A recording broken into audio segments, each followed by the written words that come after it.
नमस्कार साथियों, साहित्य सृजन चैनल के माध्यम से मैं रजनी तिवारी आप सभी का हार्दिक स्वागत करती हूँ। आज हम बात करने वाले हैं कुमाऊं विश्वविद्यालय के बीए हिंदी के 5th सेम के पाठ्यक्रम के एक महत्वपूर्ण प्रकरण कथकली के विषय में।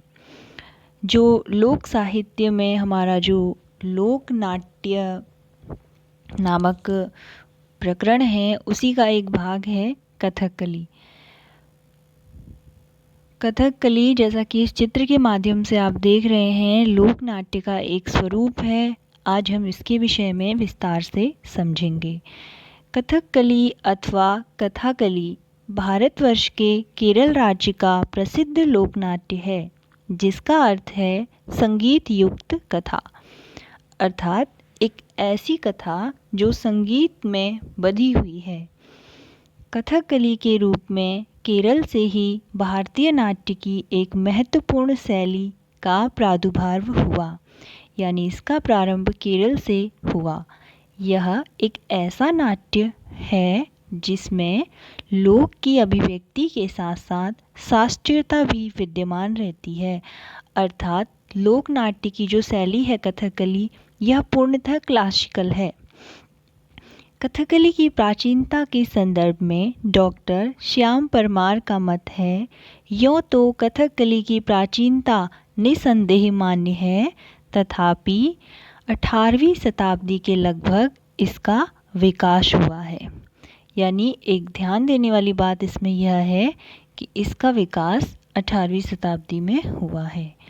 इसकी उत्पत्ति के विषय में अनेक जनश्रुतियाँ यानी लोक कथाएँ प्रचलित हैं। एक तमिल काव्य है शिल्पाधिकारम या चक्कियार। इसमें एक चक्कियार नाम की जाति का उल्लेख मिलता है।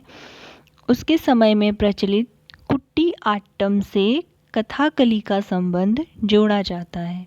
किंवदंती है कि कालीकट के राजा जमोरिन ने तत्कालीन प्रचलित लोक नृत्य के आधार पर कृष्णाट्टम नामक एक नाट्य रचना कथकली शैली में तैयार की थी।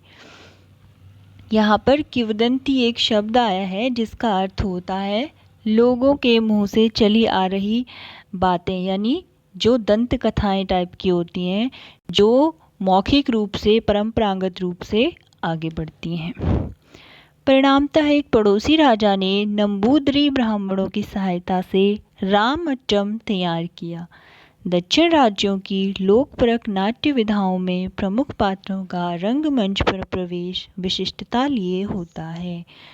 कथाकली यक्षगान, जो हमने एक पूर्व में वीडियो बनाया है यक्षगान के ऊपर, आप यक्षगान को उसमें समझ सकते हैं। भागवत मेला कोई भी नाट्य रूप हो उसमें कुछ ऐसी औपचारिकताएं हैं जो मुख्य पात्र के प्रवेश से पूर्व निभानी ही पड़ती हैं। मुख्य पात्र एकदम दर्शकों के सामने इसमें नहीं आता है। मंच पर उसके आगे दो व्यक्ति एक चादर को इस भांति ताने रहते हैं कि मुख्य पात्र का मुकुट और पैर ही दर्शकों को दिखाई पड़ते हैं।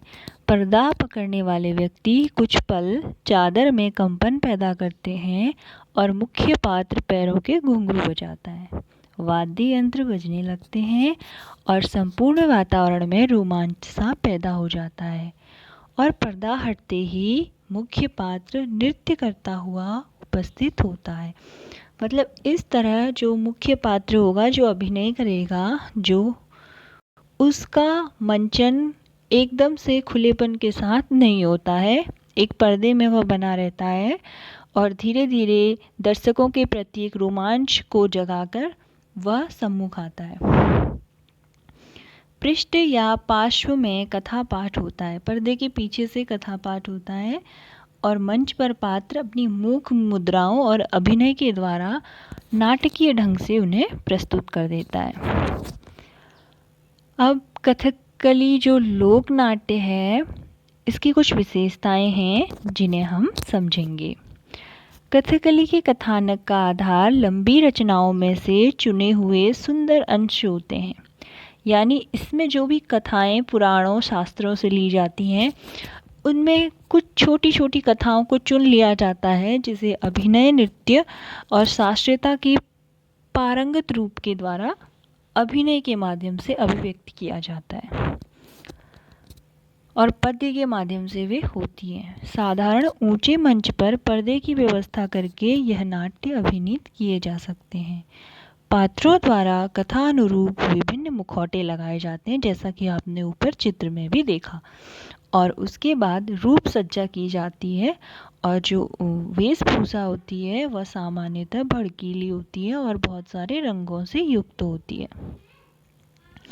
नृत्य के साथ पात्रों का अभिनय प्रदर्शन और संवाद गायन इस ढंग से चलता है कि लोग घंटों बैठकर नाट्य प्रस्तुति का आनंद लेते हैं।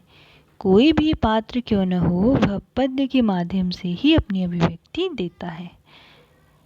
इन लोक नाट्यों में जिस प्रकार दृश्य योजना होती है, ठीक उसी प्रकार दृश्यों में ही एक कथा भी प्रस्तुत की जाती है। इस नाट्य में मद्दलम यानी मृदंग जो एक वाद्य यंत्र होता है और बांसुरी, मंजीरा और चैटके नामक लोक वाद्यों का मिला जुला अद्भुत वातावरण नाट्य की सृष्टि करता है। इस प्रकार आज हमने बात की कथकली के विषय में, जो एक लोक नाट्य का प्रमुख प्रकार है। इसके अलावा जात्रा, यक्षगान, स्वांग, भवाई, बहुत से लोक नाट्य के स्वरूप हैं, रामलीला, जिनके विषय में हम धीरे धीरे बात करेंगे। मिलते हैं अगले वीडियो में, तब तक के लिए नमस्कार।